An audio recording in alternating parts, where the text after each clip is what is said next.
Auntie Bells wasn't really my auntie, or anyone else's for that matter. I'm not sure she even had any real family at all. It was just what everyone called her. She'd been a fixture in the neighborhood since long before I was born, and there wasn't a single person who didn't at least know of her.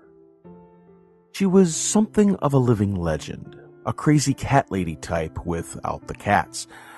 It wasn't unusual to look out your window in the dead of night to see Auntie Bells shuffling down the street, big walking stick clutched in one hand, her tameless hair shining white in the moonlight. And if you didn't see her, you'd hear her. Auntie Bells took her name from the bracelets she wore on both wrists, strands of twine run through a countless number of tiny bells that tinkled with her every movement. The first time I saw her, I was still a small child. My family had just moved onto the street, and I was playing in our front yard while Mom unpacked inside. The sound, so gentle and enchanting, did not match its source. When I looked up, I found myself staring at what could only have been a wicked witch from one of my storybooks. Dressed in heavy swatches of black with small, beady eyes and a crooked nose, Auntie Bells had come to a standstill at the foot of our driveway and was just watching me, any expression lost in the heavy wrinkles of her face. With all the certainty of someone about to be lured back to a gingerbread house and eaten, I started to cry, which immediately drew my mother out of the house. By the time she reached me, Auntie Bells had already toddled off further down the road. When I heard the tinkle of bells through my open window that night, I threw my comforter over my head and kept my eyes squeezed shut until they faded into the distance. We got our first real introduction to Auntie Bells at a block party a week later. She wasn't invited, or at the very least, she didn't attend, but we still saw her walking slowly by, her gaze traveling over all the little children running about. Mom frowned and turned to our neighbor, Betsy. "Who is that?" she asked, nodding towards the old woman.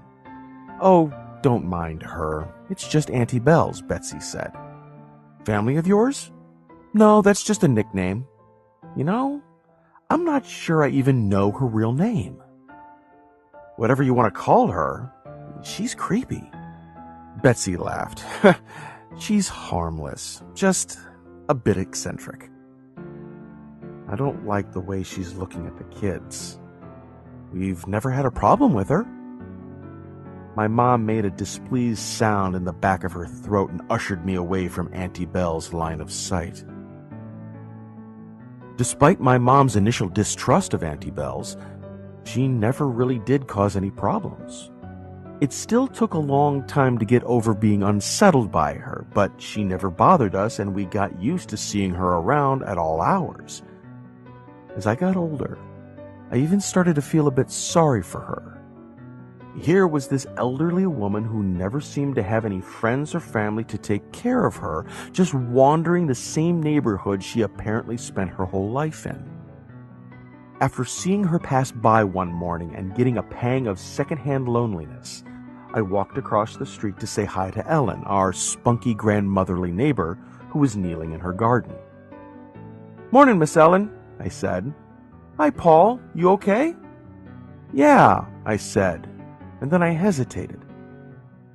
Ellen sat back on her heels with some effort and tipped her wide-brimmed hat back expectantly.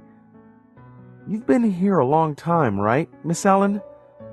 "Sure, probably going on 45 years now."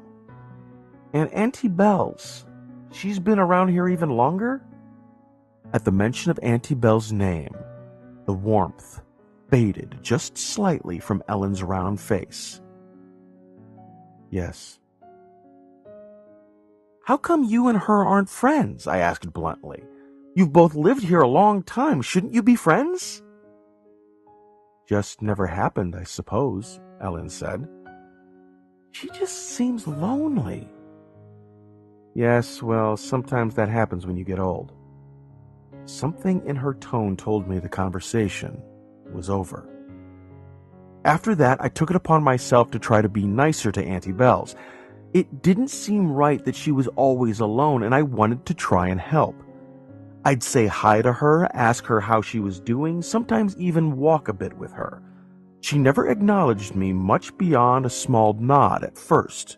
My presence seemed to stiffen her. I would catch her staring at me out of the corner of her eye, wary and suspicious. Gradually, she started to relax and would allow me to join her without so much as a sideways glance. She still never said much, but she'd let me ramble on, which felt good to a 12-year-old who didn't often get the chance to talk to a grown-up so openly.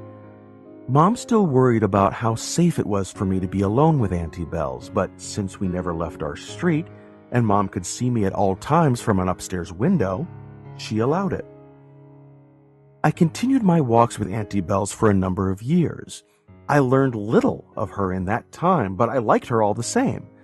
There was something comforting about her quiet, steady nature. Although she never looked any less crone-like, any fear I'd once had of her was long gone. "Why the bells?" I asked one day. It was getting close to my college departure, and I figured if I didn't ask then, I never would. Auntie Bells, now more wizened and slow than ever, gave one of her thin, liver-spotted wrists a gentle shake. "One for each," she said. "Each what?" But she didn't answer. She never would. Not directly, anyway. Auntie Bells passed away less than 6 months later, while I was away at school. No one even knew until my mom realized she hadn't seen her walking around for a few days. A wellness check found her sitting up in a recliner, already stiff and cold. "Poor Auntie," Mom said over the phone after the discovery. "No next of kin or anything." "What's going to happen to her house? All her stuff?" I asked. "I don't really know. I guess they'll auction it off." "Poor Auntie," I repeated. The thought of strangers rifling through Auntie Belle's things rankled me. What if she had something private or personal that she didn't want just any old Joe to find? It wouldn't be right to let strangers just stomp through her home and rifle through her belongings. I realized that Auntie Bells and I hadn't been close in a traditional sense, but I was the nearest thing she had to next of kin. I felt a responsibility to her. I left university that night after sending an email to my professors letting them know I'd had a death in the family. It was a long 3-hour drive, but when I pulled into the dark driveway of what had been Auntie Belle's home, I felt like I had made the right choice. Better to have someone who cared about her making sure her memories were preserved than some stranger just dumping them all in the trash, I reasoned. Auntie Belle's house was as old and tired as she had been. Years of poor upkeep had left it sagging and rotting in numerous places. I'd never been so close to it before and had never known how deeply the disrepair ran. Even knowing she'd lived in less than ideal conditions hadn't prepared me for this. Getting inside was easier than I had expected.